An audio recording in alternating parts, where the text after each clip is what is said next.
Hey everyone, and welcome back to another video. In this video, I'm going to show you how to cast your MacBook Air screen to your Sony Bravia 7 TV. Now, this video is going to be particularly useful for individuals. Let's say that you want to share your screen or cast your screen onto your Sony Bravia 7 TV. How do you actually go about doing so? Now, this video is going to be short, sweet, and simple, guys. There's not going to be a lot of steps involved.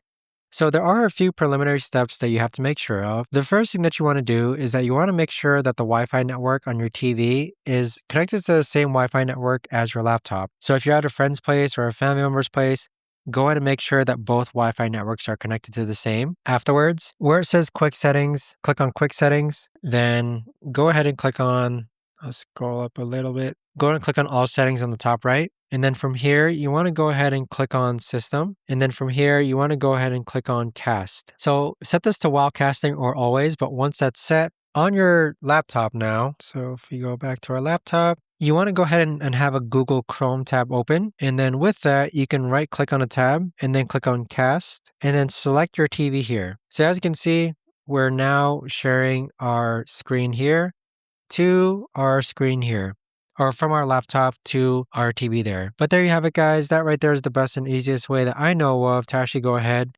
and cast your MacBook Air screen to your Sony Bravia 7 TV. If you guys know of a better or easier way to actually do this, let me know in the comments down below. I would love to know. Thanks so much for watching, everyone, and I'll see you guys all in the next video.